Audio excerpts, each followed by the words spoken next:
Boa tarde a todos. Obrigado por terem vindo, estar aqui connosco. Eu vou apresentar a mesa só para ter uma noção de quem está aqui, não é? Portanto, temos a doutora Cláudia Silveira, Ana Cláudia Silveira, que é a senhora nossa convidada que vai transmitir-nos aqui alguma informação acerca dos moinhos de maré. Já lá iremos um pouco mais.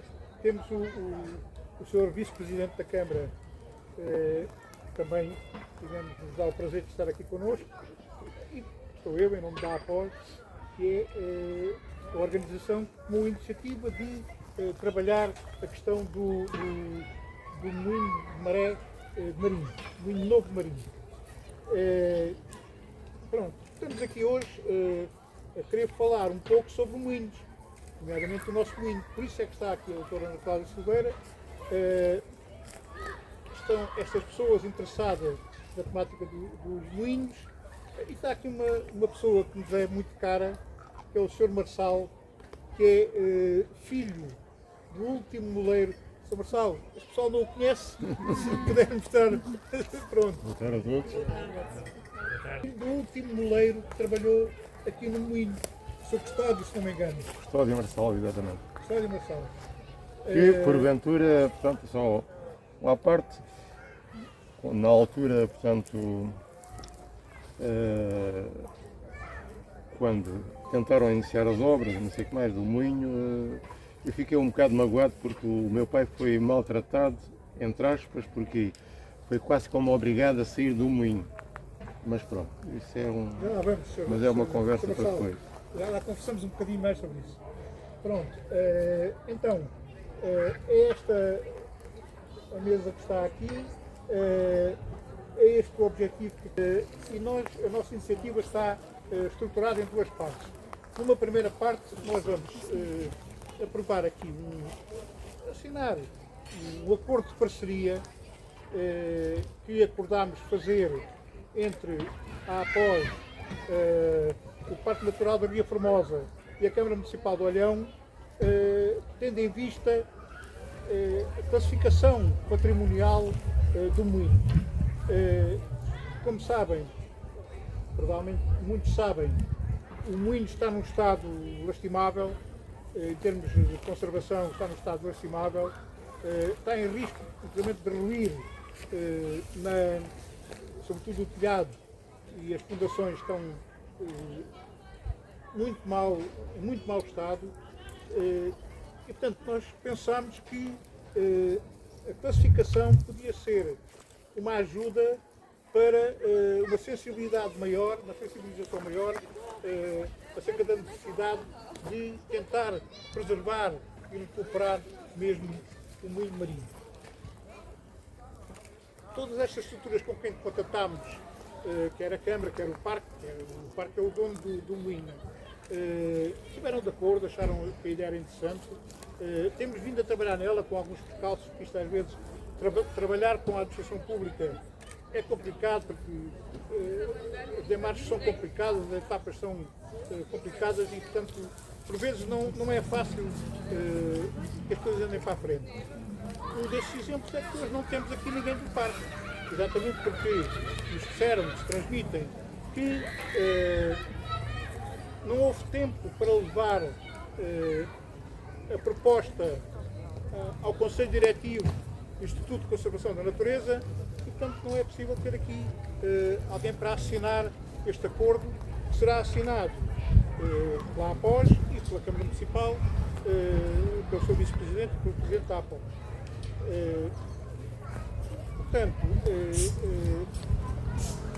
é isto que pretendemos fazer hoje. Dizer também que a APOS, quando pensou nesta situação, pensou sobretudo pensando no moinho, aquilo que o moinho significa, quer em si mesmo, quer no papel que teve durante muito tempo, durante 100 anos ou mais, na fabricação de farinha aqui nesta região, juntamente com outros moinhos que aqui existiam na altura. Mas este é o único que se aguenta, que resta com condições de ser recuperado, minimamente recuperado e poder ser posto novamente a funcionar. Portanto, a ideia de classificar visava exatamente poder depois passar a uma outra fase em que se classificasse um moinho. Pronto, é isso que aqui nos traz. Nós vamos assinar, por parte da APOS, comigo e com o Sr. Vice-Presidente, que eu peço o favor de... queria dizer há pouco, perdi-me aqui com outra coisa, que foi ver ali o Sr. Filipe, o Sr. Luís Filipe Rosa Santos, que chegou e está aqui connosco. Este senhor publicou em 1992, se não me engano, um livrinho muito interessante sobre os moinhos de maré da Ria Formosa, um estudo muito aprofundado sobre os moinhos da Ria Formosa. Deve ser o único estudo, o único levantamento que foi feito quase exaustivamente, o que havia, o que não havia, o que resta, o que não resta, foi o Sr. Luís Filipe Rosa Santos que o fez. E ainda por cima tivemos a felicidade do Sr. Luís Filipe Rosa Santos ter jeito para o desenho e ele próprio ter feito desenhos que permitem ter uma imagem de alguns moinhos onde não havia fotografias, não há outros elementos.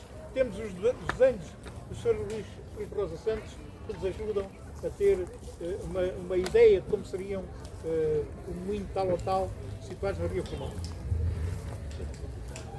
Sim.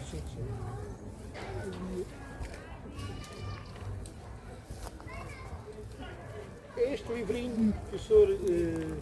Luís Filipe Rosa Santos publicou em 1992 e, como digo, é muito interessante, muito exaustivo e é um documento, é um repositório de informação que de outra maneira se teria perdido, digamos assim. Sim, temos que assinar.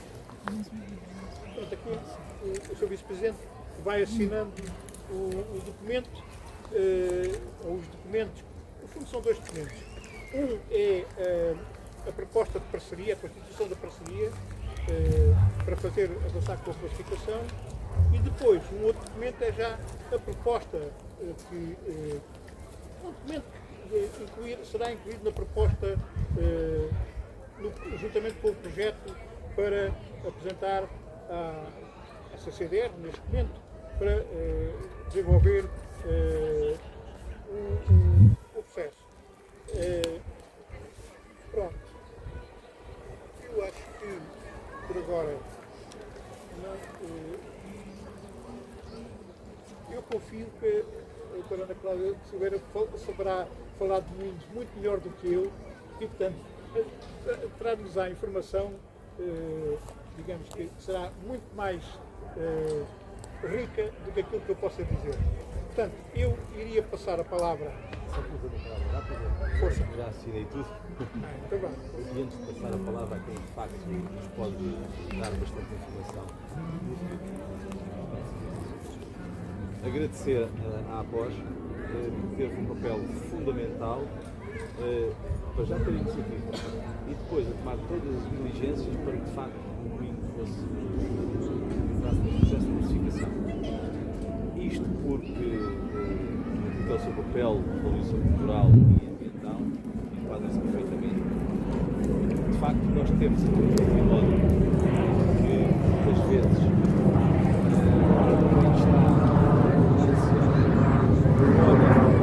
não tem que ser olhado, há problemas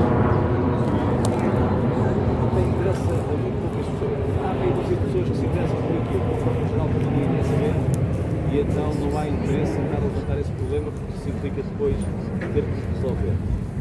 E a aposta desse papel fundamental. Depois também acontece outra coisa que muitas vezes quem deveria ter tomar a iniciativa não toma a iniciativa e também não deixa que outros tomem. E aqui de facto por parte do pai esse despojar de orgulho, de ter essa importância e de permitir e apoiar esta iniciativa da aposta. Conjugou-se aqui, de facto, a situação ideal para que pudéssemos avançar com este processo. Dizer que a proposta de fazer esta assinatura aqui não é uma sala formal e oficial, mas de facto é um evento que também pretende chamar a atenção para um outro edifício, também pertence ao Parque Natural, e que também está em degradação, que é este chalé, que passa pela mesma situação. E de facto pareceu-nos que seria o sítio ideal, o momento ideal para enquadrar esta assinatura num evento com alguma dimensão e que poderia também dar uma outra projeção a este ato, formalizar este ato que nos parece muito importante. Obrigado pela vossa presença. Eu irei me sentar também aí na palha, porque como estou também na organização, poderei a qualquer momento ter que sair. Não queria interromper aqui a conversa. Muito obrigado. Passo então a palavra. Obrigado, Sr. Presidente. Muito bem. Então vou então convidar a doutora Ana Cláudia Silveira a tomar a palavra. Dizer que a doutora Ana Cláudia Silveira é doutorada em História Medieval pela Faculdade de Ciências Humanas e Sociais e Humanas da Universidade Nova de Lisboa. Tem trabalhado a gestão, tem estudado a gestão dos espaços litorais, e se eu estiver a dizer bem ou mal, a doutora corrigir-me-á seguramente. Neste momento trabalha, sobretudo, trabalha na Universidade, isto é docente da Universidade Nova de Lisboa. É só pronto, tudo bem, obrigado.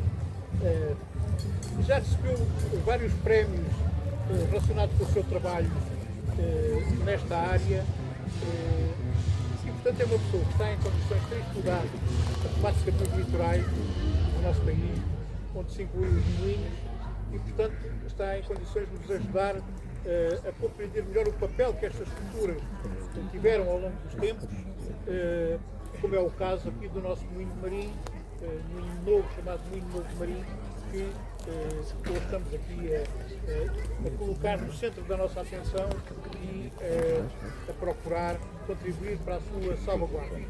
Portanto, doutora Ana Cláudia Silveira, faça o favor, obrigado por ter vindo. Faça o favor. Depois, quando quisermos, Tudo bem. Força. Muito obrigada. Em primeiro lugar, agradeço muito o convite para hoje me juntar a esta iniciativa. É com muito gosto que eu faço e que tenho o gosto também de conhecer pessoas de quem muito li os trabalhos e o senhor, filho do senhor Custódio, que também tem um papel determinante na forma como este moinho chegou aos nossos dias, porque o funcionamento que foi garantido durante muitos anos pelo Sr. Custódio contribuiu para preservar mais do que se não tivesse tido essa possibilidade de funcionar e, portanto, ainda hoje o temos entre o património de Olhão e, ao contrário de muitos dos outros moinhos que, tendo parado mais cedo o seu funcionamento, acabaram por também muito rapidamente acelerar o seu processo de degradação. Eu penso que a conversa que hoje temos aqui vai ser uma conversa também muito informal, porque o sítio, o espaço convida a isso e é mais uma partilha de reflexões, no fundo, que nos podem contextualizar um pouco esta temática dos moinhos de maré aqui no Algarve. Eu, durante muitos anos, estive ligada a um moinho de maré no estuário do Tejo, trabalhei durante 20 anos num moinho de maré do estuário do Tejo e tive a possibilidade não só de contextualizar esses moinhos do Tejo, mas também de trabalhar com outros colegas, tanto a nível nacional, responsáveis por outros moinhos, por moinhos de outras tipologias, por outros moinhos de maré que no nosso país existiram, mas também alguns colegas de outros países europeus em 2004, 2005, houve um projeto internacional financiado pela União Europeia, pelo programa Cultura 2000, sobre moinhos de maré do Ocidente Europeu, em que foi possível juntar de uma forma mais formal 6 instituições europeias e de uma forma informal 27 instituições europeias, entre as quais também aqui o Parque Natural da Ria Formosa acabou por integrar o projeto dentro desse número alargado de instituições, e aquilo que foi feito nessa altura foi pôr em comum uma série de conhecimentos que estas pessoas tinham dos vários locais na Europa Atlântica onde existiram moinhos de maré. E de facto isso deu uma panorâmica muito interessante dessa realidade, que, vista isoladamente, e porque se tratam muitas vezes de instituições mais pequenas, por vezes não se tem uma ideia tão precisa da dimensão que este fenómeno teve, mas aquilo que nós pudemos constatar nessa altura é que os moinhos de maré estavam presentes por um conjunto muito diversificado de países, desde a Bélgica, a Holanda, várias zonas da Grã-Bretanha, desde a Escócia, País de Gales, Inglaterra, Irlanda do Norte, em França, em Espanha e também, naturalmente, aqui em Portugal, com a costa atlântica tão extensa que nós temos no nosso país. Este fenómeno da energia maremotriz foi uma realidade, e foi uma realidade desde logo a partir pelo menos do século VI. Os moinhos mais antigos que até este momento se conhecem situam-se na Bretanha, que foi recentemente objeto de uma escavação arqueológica e foi datado de finais do século V ou princípios do século VI, e paralelamente um outro moinho na Irlanda do Norte também estava em funcionamento no século VI. Isto é o que nós, neste momento, sabemos. Aquilo que foi possível apurar não quer dizer que de hoje para amanhã não se faça uma outra descoberta. Agora, esta realidade também tem que ser vista dentro de um contexto mais alargado, que tem a ver com as próprias alterações do litoral e da própria linha de costa, que nós sabemos, por exemplo, no caso português, que tem uma evolução bastante significativa ao longo, pelo menos desde a época romana até aos dias de hoje, e portanto nós, para localizarmos moinhos de maré, é preciso perceber que a linha de costa, tal como nós hoje a conhecemos, não foi sempre assim. A linha de costa é muito dinâmica e é muito sensível a todos os efeitos que surgem do meio ambiente, desde as alterações climáticas, a eventos catastróficos, as questões associadas ao assoreamento dos cursos de água, e portanto todos esses fatores vão contribuindo para uma alteração da linha de costa, que naturalmente depois tem impacto na identificação de moinhos de maré. Há sítios onde terão existido que hoje estão submersos, eventualmente há sítios muito no interior dos espaços que nós hoje não associamos à existência, à possibilidade de existência de moinhos de maré nesses locais, mas que na verdade noutros períodos conheceram uma penetração mais extensa das marés para o interior do território do que aquela que nós hoje presenciamos, e por isso eram locais onde de facto existiam moinhos que funcionavam com as marés. Nesse caso, por exemplo, nós encontramos o moinho de maré mais antigo que até este momento foi identificado em Portugal, em São Julião do Tujal, onde chegava aquilo que é hoje o rio de Sacavém, mas que na Idade Média era um braço de mar, onde havia uma penetração das marés bem mais para o interior do que aquilo que nós hoje assistimos. E de facto, em meados do século XIII, sabemos que o Mosteiro de São Vicente de Fora de Lisboa já tinha um moinho que funcionava no braço de mar de São Julião do Tujal. E portanto, pela descrição que o moinho, pela forma como o moinho é referido, depreendemos que se tratasse efetivamente de um moinho de maré. Esta questão da linha de costa é uma questão muito interessante e relaciona-se hoje com um problema, um grande desafio do nosso tempo, que é de facto a questão das alterações climáticas. Aqui este festival também contribui para alertar e para chamar a atenção para este assunto que está na ordem do dia. É uma questão muito complexa, da qual nós vamos assistindo aos efeitos que se vão manifestando a vários níveis, a várias dimensões, e contribui também para a alteração da linha de costa, mas também contribui para a erosão costeira, que aqui no Algarve é uma das regiões potencialmente afetada por esta erosão costeira. Aliás, na zona de Loé tem-se assistido, por exemplo, a várias situações desse género e, inclusivamente, há muitas ruínas do período romano.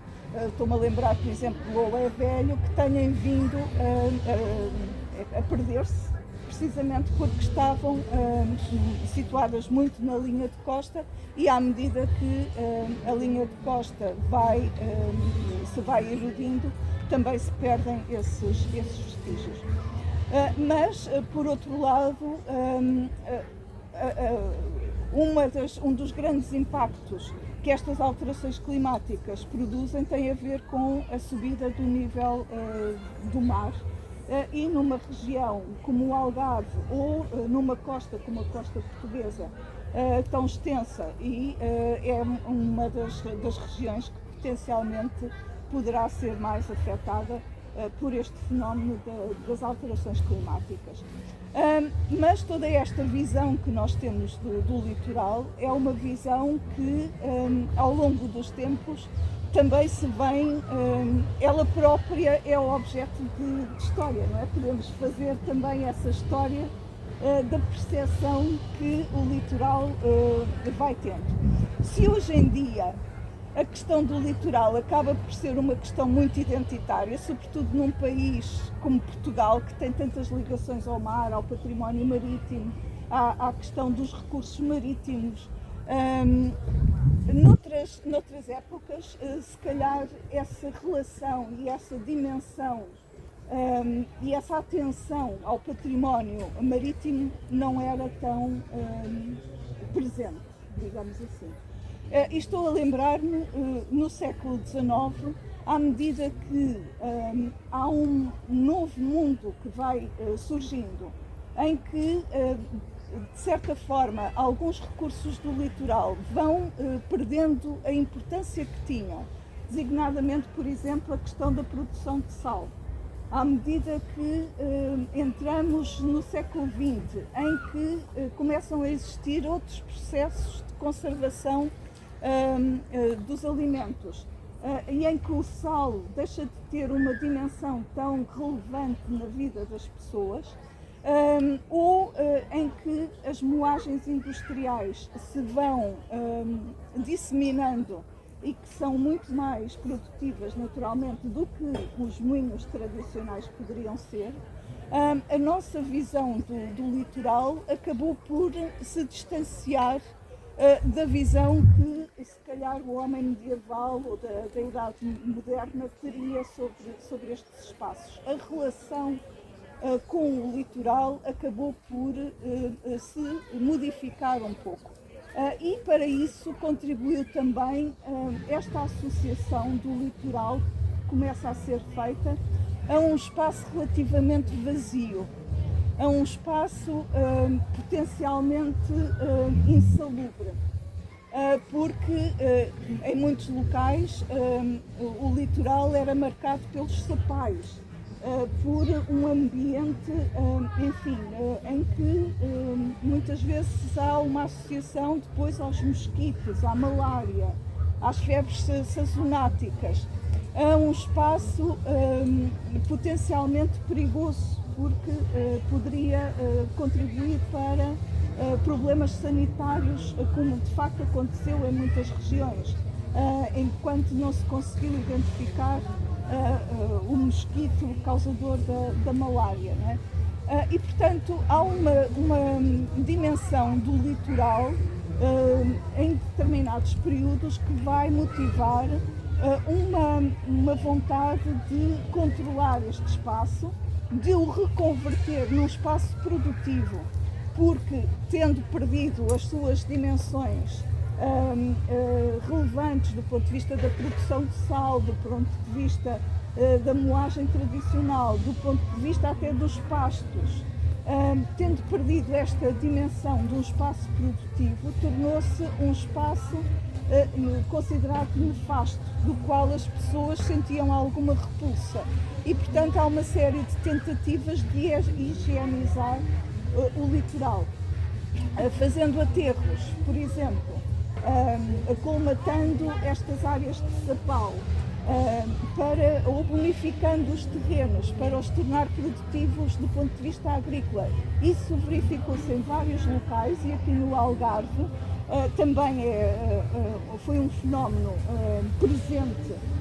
Se nós percorrermos a documentação de finais do século XIX, inícios do século XX, encontramos uma série de pedidos de intervenção nestes espaços, neste sentido, e esta concepção afasta-se completamente da concepção que o litoral assumiu durante a Idade Média, em que não era visto desta forma, como um espaço nocivo, mas, pelo contrário, estava plenamente integrado nas estratégias que as comunidades tinham relativamente às estratégias económicas, relativamente às estratégias produtivas, porque no litoral situavam-se muitas vezes bons terrenos de pastagem, de gados, eram terrenos férteis e, portanto, muitas vezes eram aproveitados para isso. No reguengos de Quarteira, por exemplo, a produção de cereal foi relevante e às vezes também de umas outras produções aqui no Algarve que podiam ser até mais exóticas, como a questão do açúcar, que também se cultivou em Quarteira. Mas, por outro lado, também as atividades relacionadas ao mundo marítimo, à pesca, à construção naval, à produção de sal, e todas estas atividades, de certa forma, complementavam-se e estavam articuladas. Havia uma preocupação em articular os recursos existentes no litoral. Tanto era importante este espaço do litoral que o rei, nomeadamente aqui no Algarve, não abriu mão dos recursos do litoral.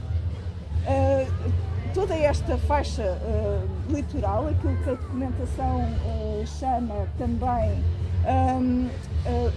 os rios cabedais, isto é, os rios mais importantes, acontece o mesmo em relação ao Tejo, em relação ao Rio Sado. Aqui no Algarve, estes espaços também, como o Rio Arado, são considerados rios com uma dimensão relevante do ponto de vista económico e também relevante do ponto de vista estratégico, do ponto de vista da defesa do território, e, portanto, a Coroa vai garantir que estes espaços se mantenham no domínio régio e não abdica de ter um controle sobre estes locais. E, portanto, todas as atividades que aqui tenham lugar são objeto de um processo de licenciamento que é promovido pela Coroa, nomeadamente, por exemplo, concedendo cartas de sesmaria, quer para a construção de moinhos de maré, quer para a construção de salinas. Muitas vezes esse processo inicia-se com uma visita a um pedido, a um requerimento do interessado em fazer determinada intervenção num determinado espaço, e dirige-se ao rei fazendo um requerimento, e na sequência desse requerimento o processo segue-se de uma vistoria promovida pelo almoxarife régio, por vezes acompanhado com pessoas locais que conhecem bem o terreno, no sentido de perceber o que é possível fazer naquele espaço, delimitar a intervenção, pode ser feita desde o sítio X até ao sítio Y, verificar se no local já existem outras ocupações desse espaço e articular essas diversas ocupações, nomeadamente se a construção de um determinado moinho não vai impedir o funcionamento da salina ou não vai ser um obstáculo à navegação. E, portanto, há toda essa preocupação em estabelecer uma articulação do espaço e garantir que uns empreendimentos não prejudicam outros. E, por outro lado, também, através desse processo de licenciamento, estabelece que o moinho X tem condições, por exemplo, para ter 2 ou 3 ou 4 engenhos de moagem, isso de acordo com o caudal e com a capacidade que aquele sítio tem para ter uma caldeira com uma determinada dimensão que depois pudesse garantir o funcionamento do moinho. E, portanto, há de facto uma atenção sobre estes espaços, e essa documentação, por sua vez, a nós dá-nos hoje indícios e indicações muito precisas sobre os vários processos que foram feitos e, portanto, sobre a dimensão que este assunto acabou por ter em relação à construção, por exemplo, de moinhos de maré, no estuário do Tejo, que é a zona que eu conheço melhor e que tive a oportunidade de estudar há uns anos. Quando eu comecei a trabalhar havia uma obra fundamental, como aqui no Algarve existe esta obra que é fundamental para os moinhos da Ria Formosa. No estuário do Tejo a obra fundamental era do Dr. António Navais, sobre os moinhos de maré do Seixal, mas em que ele tinha também apresentado um quadro geral sobre os moinhos de maré do estuário do Tejo, e nessa altura estavam identificados 37 moinhos de maré, mas não se sabia bem para muitos deles qual era a data de construção desses moinhos. Foi precisamente através do estudo destas cartas de sesmaria que fui localizando, quer nas chancelarias régias, quer na documentação da Ordem de Santiago, porque no estuário do Tejo, toda a margem esquerda do estuário do Tejo estava dentro da jurisdição da Ordem Militar de Santiago. Então, nas chancelarias da Ordem de Santiago, fui localizar estas cartas de sesmaria que identificavam os vários moinhos, que afinal de contas não eram 37, mas são pelo menos 45, uma das maiores concentrações a nível mundial, e por outro lado identificavam os promotores da construção, todos eles figuras muito próximas do rei, muito ligados também aos negócios da expansão, porque depois os moinhos de maré acabavam por ser importantes para a produção do biscoito de embarque, que era fundamental à logística da expansão portuguesa, e por outro lado também foi possível estabelecer a cronologia de funcionamento destes moinhos. E, portanto, para além de alguns que ainda foram construídos no século XIII e XIV, poucos, e no início do século XV, de facto, a maior parte dos moinhos de maré do estuário do Tejo, e por aquilo que me foi dado a perceber, também aqui no Algarve segue o mesmo parâmetro, a maior parte dos moinhos de maré são construídos entre 1450 e 1550, isto é, o princípio do processo expansionista, porque eram fundamentais para a logística da expansão. Fazem parte, digamos assim, no âmbito, naquilo que me pude perceber em Lisboa, por exemplo, estão perfeitamente articulados com tudo o que é a infraestrutura portuária daquela época, com a questão da construção naval, com a questão. O Porto acaba por não ser unicamente aquele espaço ali em Lisboa, junto ao Arsenal do Alfeite, mas o Porto é uma realidade muito mais ampla no território, que tem que incluir todas as questões relacionadas com a construção naval, os estaleiros, muitos deles acabavam por ser depois especializados. A fábrica de biscoito do outro lado do Tejo, no Barreiro, onde estavam estabelecidos os armazéns para a produção de biscoito de embarque, a questão até da pólvora com a fábrica de Barcarena. Portanto, acaba por ser uma realidade muito mais ampla. E aquilo que nós constatamos em Portugal e noutros espaços, naturalmente, também, é esta associação dos moinhos de maré, muitas vezes, aos locais mais dinâmicos do ponto de vista portuário e do ponto de vista demográfico. Porque, de facto, num período de crescimento económico e de crescimento demográfico, como era aquele que se vivia em Portugal no final da Idade Média, de facto, os moinhos de maré têm um papel essencial para alimentar estas pessoas e para dinamizar estes portos, não é? E aqui no Algarve estamos perante a mesma realidade.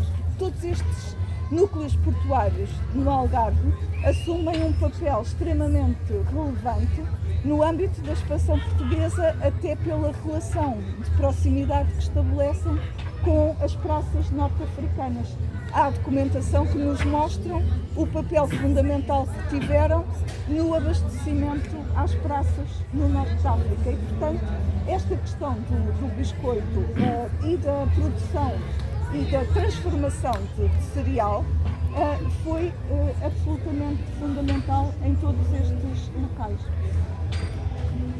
É claro que hoje em dia nós estamos perante uma realidade diferente e que não é fácil manter estas estruturas, porque elas exigem efetivamente algum investimento, mas também temos que perceber que um moinho é uma máquina e a partir, como qualquer máquina, a partir do momento em que para, o processo de degradação acentua-se, não é?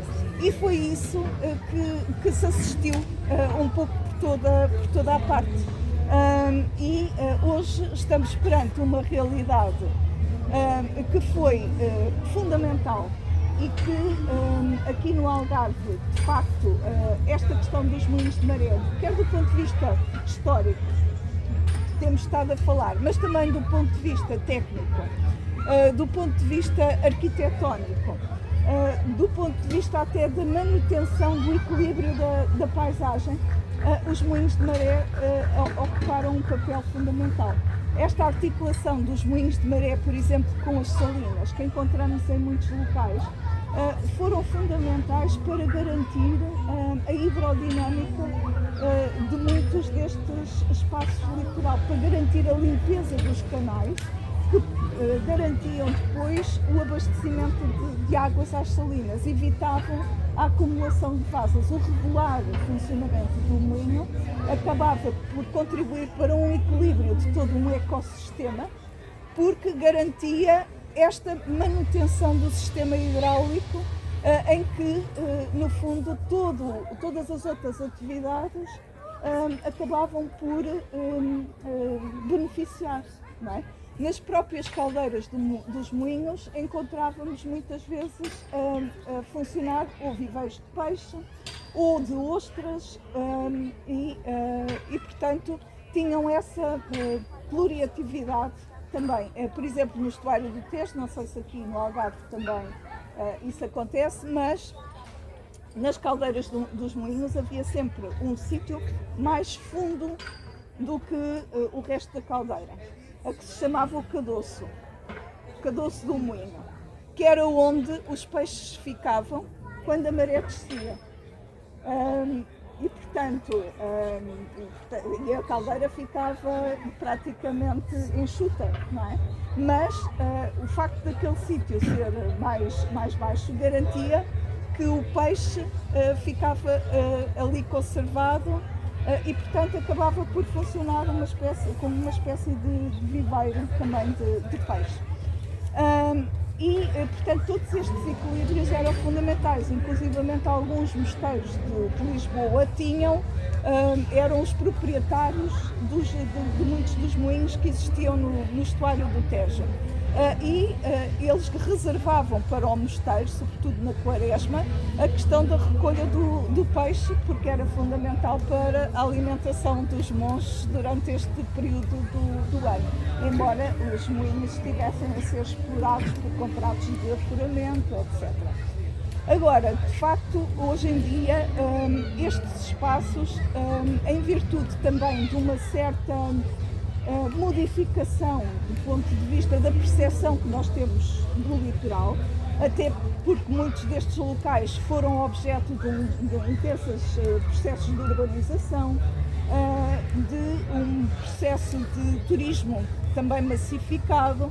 É claro que há outros interesses que neste momento estão presentes no território e, portanto, muitas vezes a preservação destes ambientes não é tão fácil, até porque também assistimos a um outro fenómeno que é a sobreposição de várias tutelas, no fundo, sobre o litoral.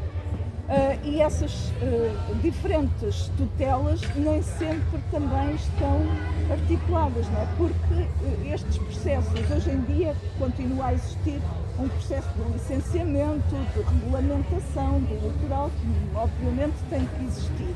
Mas depois estes processos de licenciamento e de regulamentação muitas vezes são competência de entidades diferentes e nem sempre existe uma fácil articulação entre essas diferentes entidades, não é? Nomeadamente a questão do domínio público marítimo é uma questão que hoje se coloca, não é uma questão de hoje, quer dizer, o domínio público marítimo já é uma questão muito antiga, porque os reis da Idade Média já tinham decidido que existe um controle régio sobre o litoral. Mas hoje em dia tem que existir, é obrigatório neste momento à face da lei, existir esse processo também de delimitação do domínio público do domínio privado. E é preciso provar que aquele sítio já era de propriedade privada desde 1880 e tal. E, portanto, muitos dos proprietários não têm, por vezes, acesso a documentação que faça claramente essa prova de que se tratava já de um sítio privado em 1880 e tal. Outra questão que se torna complexa na gestão destes moinhos e no nosso estudo relativamente a estes moinhos é o facto de que muitos deles vão mudando de nome, não é? E, portanto, nós hoje, às vezes na documentação medieval eles surgem com uma determinada designação, na documentação atual ou mais recente acabavam por assumir o nome do proprietário e para percebermos exatamente do que é que estamos a falar, muitas vezes é preciso ter uma série de documentos que nos permitam precisamente fazer essa sistematização e perceber que o moinho, hoje chamado Novo de Marim, poderia corresponder a um outro moinho que em determinado período, enfim, não. Mas nem sempre é fácil, porque nem sempre temos séries completas também de documentação que permitam, de uma forma clara, estabelecer isto. Aqui no caso da Ria Formosa, eu dispenso-me de fazer grandes observações, porque este livro é de facto muito esclarecedor relativamente à Ria Formosa, mas desde Lolé, desde a Ribeira da Almagem, em Lolé, até à Manta Rota, terão existido cerca de 40 moinhos em funcionamento neste espaço. O que significa que a dimensão desta temática aqui nesta região é de essencial importância.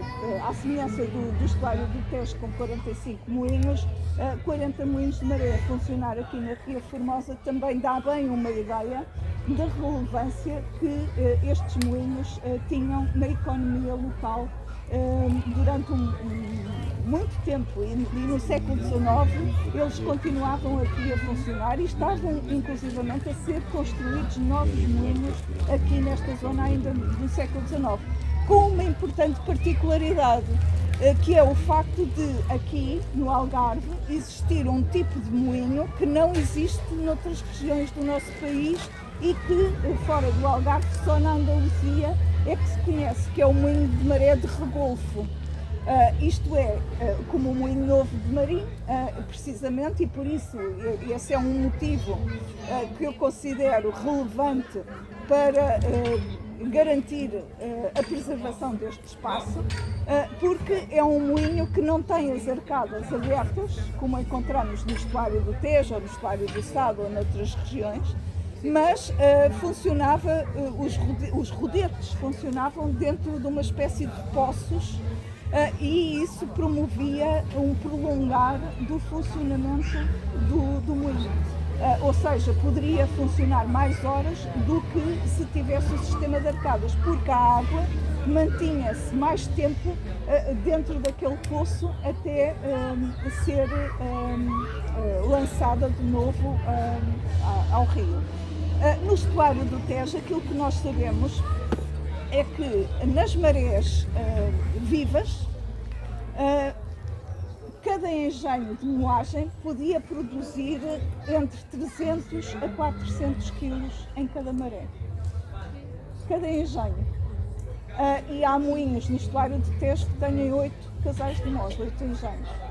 Portanto, depois nas marés que os moleiros costumam chamar de marés curtas, ou mortas, a quantidade de cereal processado era menor, mas ainda assim poderiam produzir 100 a 150 quilos em cada maré, cada engenho em cada maré entre 100 a 150 quilos.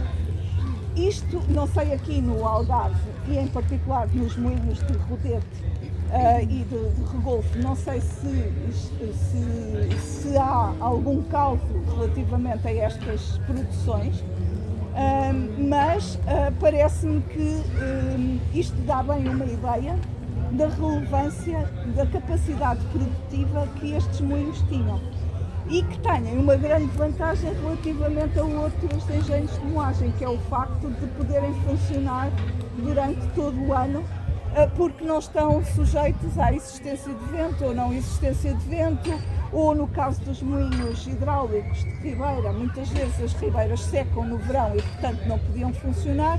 Aqui no caso dos moinhos de maré, eles funcionavam constantemente ao longo de todo o ano, porque independentemente de estar chuva, de estar sol, de fazer vento ou de não fazer vento, as marés são regulares e previsíveis e, portanto, isso é uma grande vantagem deste tipo de moinhos relativamente a outros.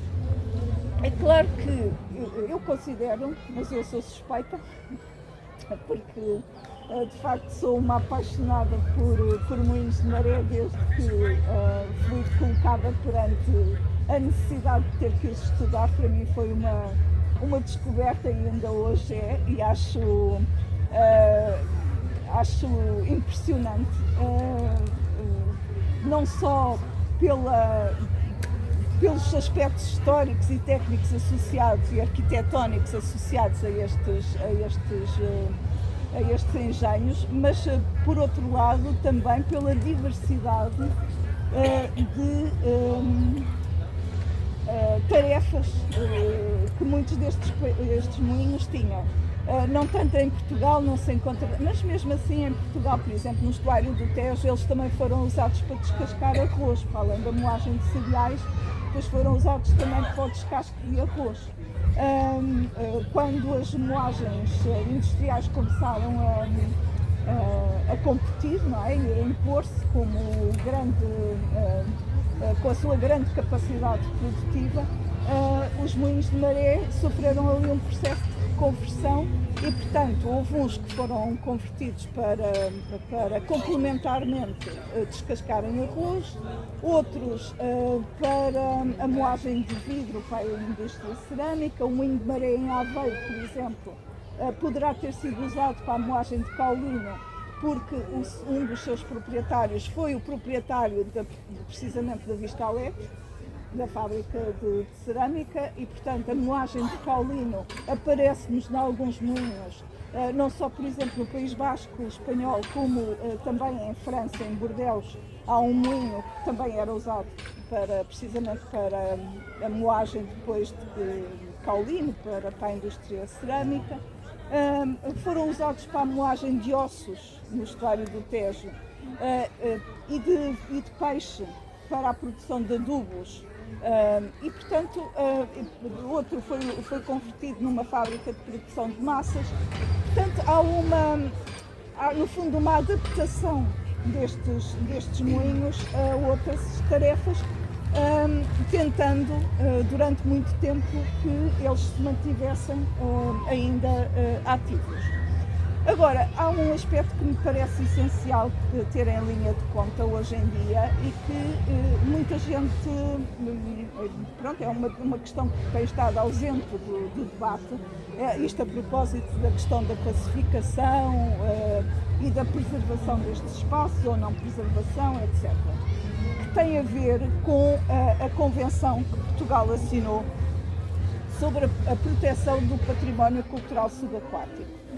Em 2001, esta Convenção de Proteção do Património Cultural Subaquático foi adotada pela Conferência Geral da ONU, das Nações Unidas, para a Educação, Ciência e Cultura, pela Unesco, que foi ratificada em Portugal em 2006 e entrou em vigor em 2009. As convenções têm que ter um X número de países até poderem entrar em vigor. E esta conseguiu o número de países suficiente para entrar em vigor em 2009.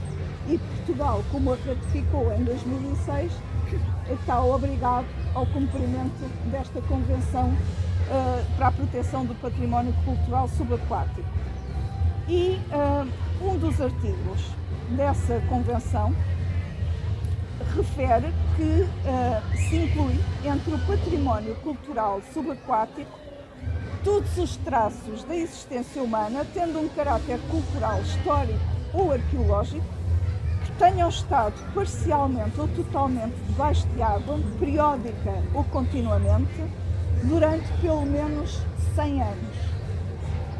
Portanto, isto faz com que todos os meios de maré estão necessariamente protegidos por esta Convenção do Património Cultural Subaquático. E ainda vai mais longe e refere sítios, estruturas, edifícios, artefactos, vestígios humanos, em conjunto com o seu contexto arqueológico e natural, e obriga todos os Estados que ratificaram a Convenção a proceder ao inventário do património cultural subaquático, bem como à sua efetiva preservação, sempre que possível in situ, e também à conservação e à investigação desse património. Portanto, parece-me que, salvo melhor opinião, é uma obrigação do Estado português e das autoridades com competência na preservação do património cultural, a nível local, a nível regional, promoverem a proteção deste património. E a proteção deste património também não se pode fazer sem a preservação do saber fazer que estava associado a este património, nomeadamente o trabalho do moleiro, que foi imprescindível para que estes moinhos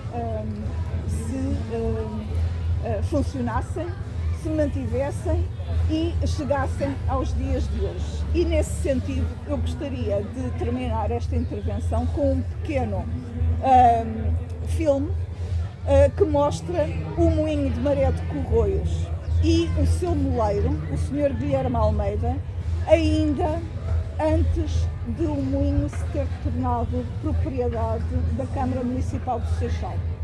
Portanto, estamos a falar finais dos anos 70, inícios dos anos 80, quando este filme foi feito, e eu iria mostrar apenas um pequeno excerto para dar uma ideia daquilo que seria o trabalho de um moleiro e o funcionamento de um moinho de maré.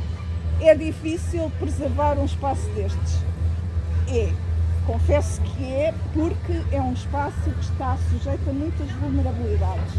Mas o caráter que estes edifícios têm, a sua integração paisagística, as suas potencialidades e todo o contexto que está associado a estes espaços é uma mais-valia, e todos os moinhos de maré que eu conheço, tanto em Portugal como no estrangeiro, que estão preservados, são uma autêntica joia e têm impulsionado não só enfim, as atividades económicas, mas sobretudo do ponto de vista educativo, do ponto de vista de proteção ambiental, e prova disso é a recuperação que foi feita aqui perto do moinho de maré do Pintado, em Ayamonte, que eu conhecia ainda em estado de ruína e que hoje é um moinho de maré que estava inclusivamente em condições de funcionar, e que eles vieram aqui ao Moinho Novo de Marim para recuperar os engenhos de moagem de acordo com aquilo que viram, que puderam ver aqui no Moinho Novo de Marim. Portanto, é uma pena que, se eles fizeram, é porque é possível, está lá, é um espaço aberto ao público, pode ser visitado, é um centro de educação ambiental também, sobre o sapal que existe em redor do moinho, ali na zona de Ayamonte. Para quem mora aqui perto, é um passeio talvez interessante e mais fácil de conseguir fazer, e se lá é possível, porque é que aqui não há de ser? Muito obrigada, e fico ao dispor, podemos ver só este pequeno exemplo e depois podemos conversar, e fico ao dispor para qualquer questão. Obrigado, doutora Ana Cláudia Silveira. Há centenas de anos, os mesmos rituais.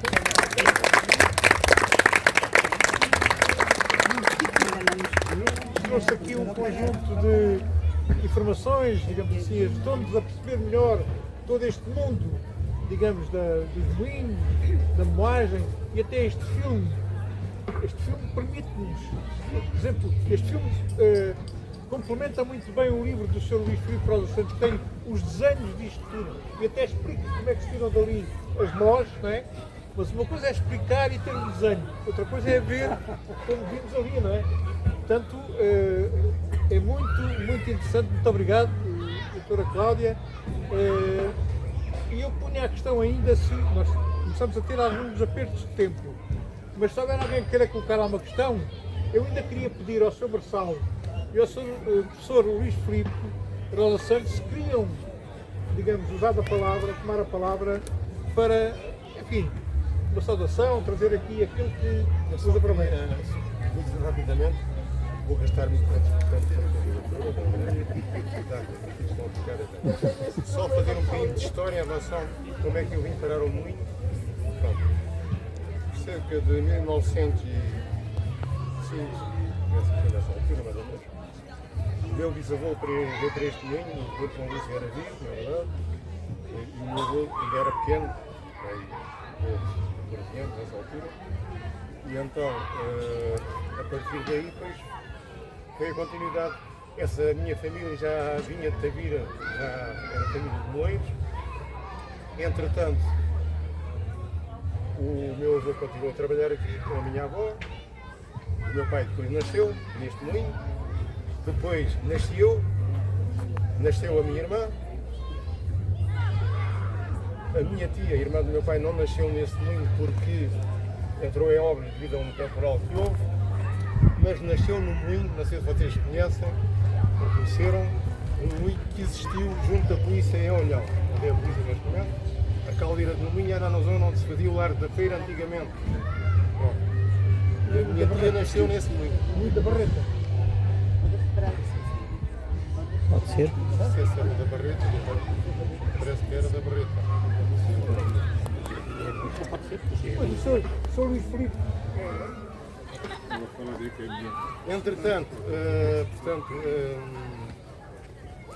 ao longo dos anos, pois, a atividade foi diminuindo, apareceram as tais moagens em Santa Catarina, por exemplo, e outras mais, não é?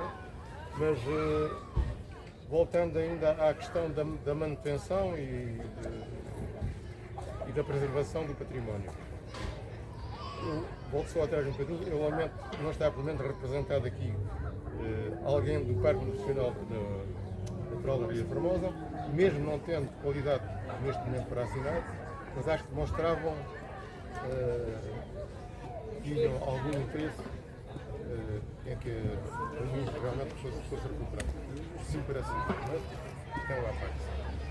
Mas em relação à recuperação do mundo, quando foi feita, eu e o meu pai pusemos as 6 mós de alto a baixo, tudo o que está lá, visto na parte de cima e o que está em baixo que não se vê, que já deve estar tudo degradado, evidentemente.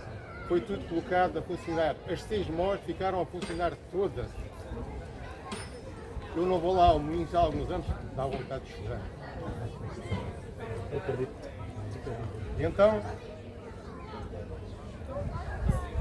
no momento, anos atrás, quando realmente o moinho funcionava em pleno, chegaram a funcionar as 6 mós em contínuo, o pó era tanto dentro do moinho, que eles estão lá à parte.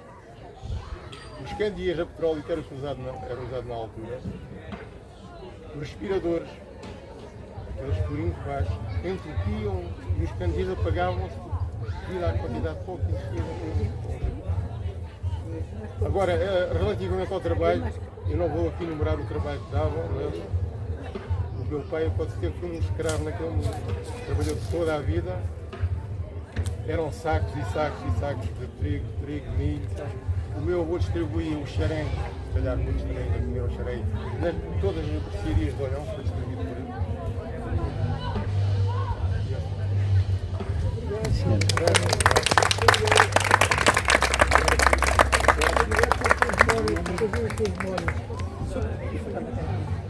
Já agora, aproveitando este e pegando na questão das alterações climáticas que também tinha referido, de facto estas questões ambientais e as alterações climáticas hoje em dia estão no centro do discurso político e é aquilo que hoje mobiliza a opinião pública.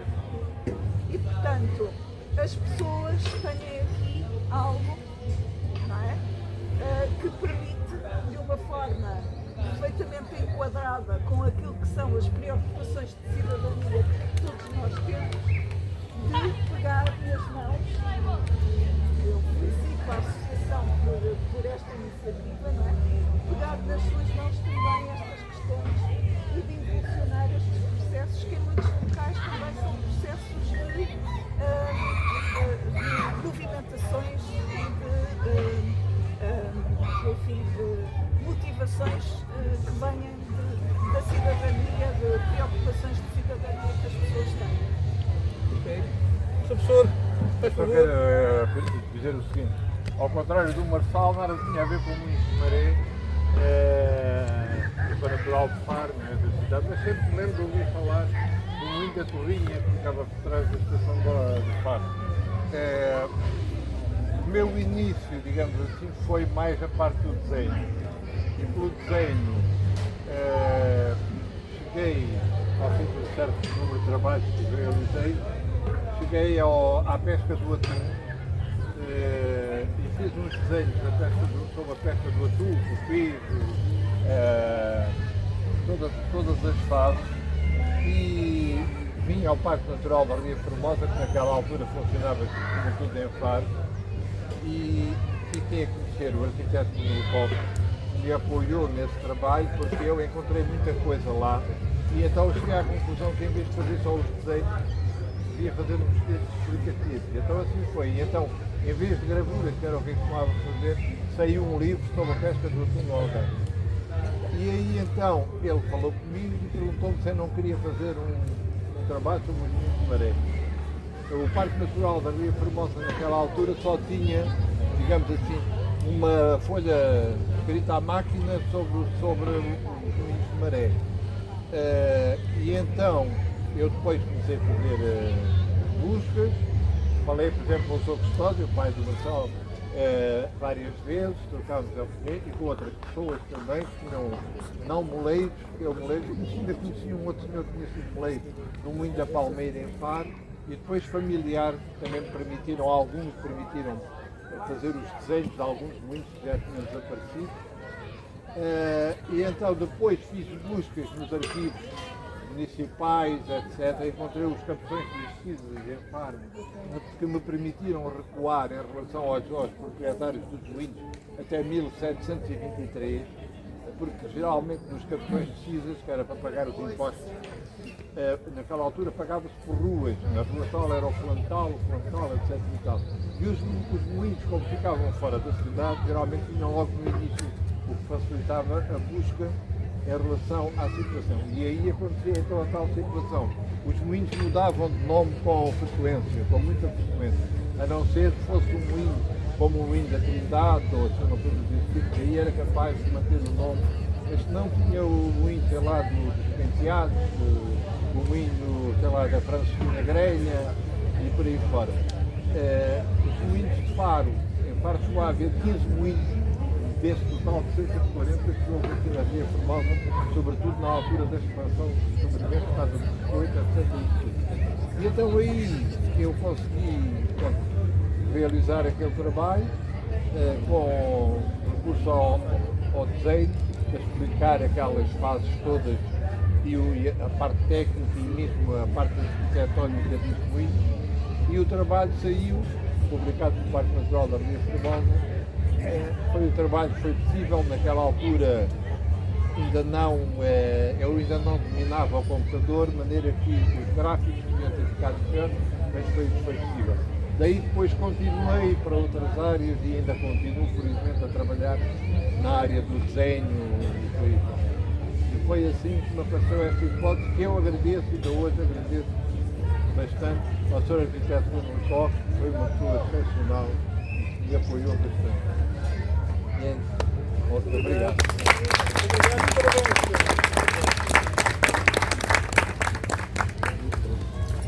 Obrigado. Bom, não sei se mais alguma questão a ser colocada.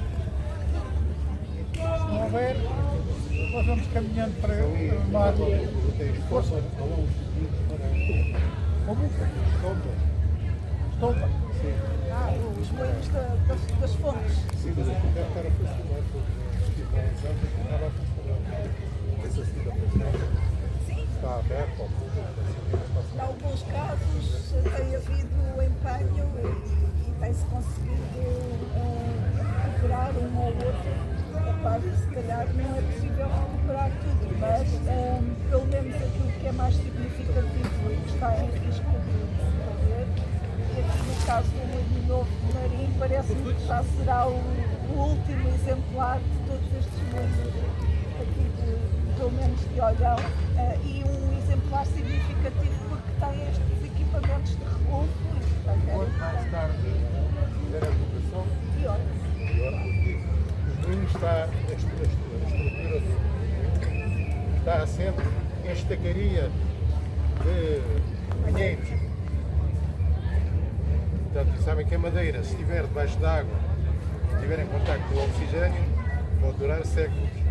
Agora, se houver infiltração de água, a água leva o oxigênio. É o suficiente para ela começar a apodrecer. Por isso que o meu pai, o meu avô, estavam continuamente, sempre detectavam que havia alguma fuga de água em algum sítio. Lá iam eles fazer a tal calhaça, que era cimento, não era com brita, mas era com calhau revelado, para encherem das zonas onde havia passagem de água. E para cá, desde a população também, não tem nada. Aqui, por exemplo, a reserva natural da Ria Formosa fez também um cais de embarque. Podem ver a situação como está o cais de embarque lá.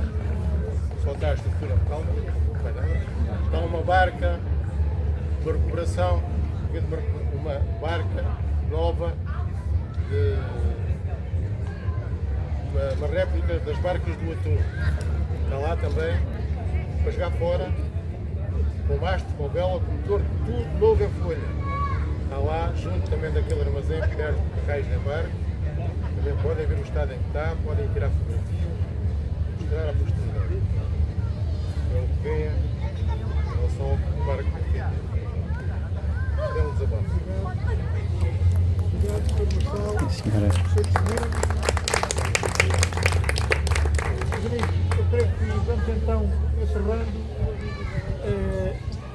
Aquilo que me parece que se pode sublinhar aqui hoje é a importância da intervenção de associações como a APOS, que, se não, eu atrevo-me a dizer isto, se não fosse a APOS, este assunto estava esquecido. Estava ali perfeitamente esquecido, a degradar-se dia após dia, semana a semana, ano após ano, qualquer dia caía. Portanto, aliás, o telhado está na iminência de cair. Não é? E as fundações, se calhar, também vão pelo mesmo caminho. Portanto, a APOS propõe-se não só fazer isto, promover isto que está aqui hoje, e chateámos muito, devo dizer que chateámos muito, para chegar aqui hoje, chateámos muito o parque, chateámos muito a Câmara, ainda a Direção Regional da Cultura, antes de ser extinta e passar para a CCDR, uma parte. Portanto, desculpem a expressão, chateámos muita gente para chegarmos aqui assim hoje.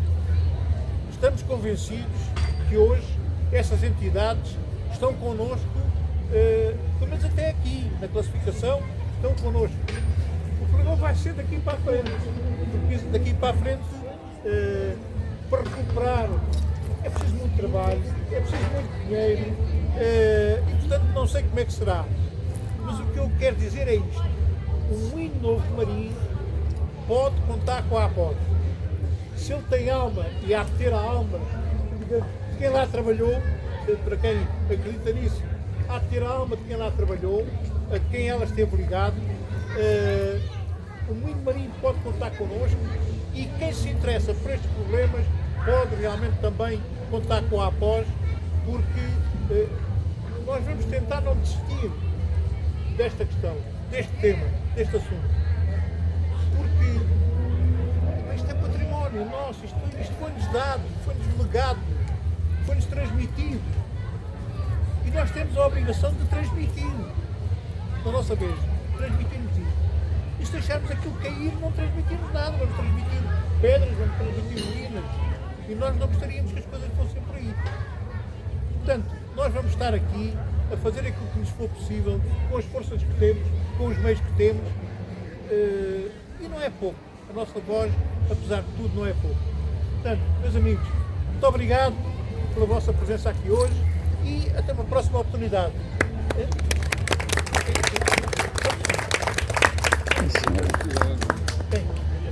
Diga-me. Mas chega já agora. Dar feito pelo doutor acerca dos dinheiros que os espanhóis fazem. Isto é dinheiro do Interreg para a recuperação do património, e se calhar é uma oportunidade agora para os colegas espanhóis tentar recuperar. Pedro Lindo, eu não me vou esquecer disso que disse. Acho que sim, acho que sim.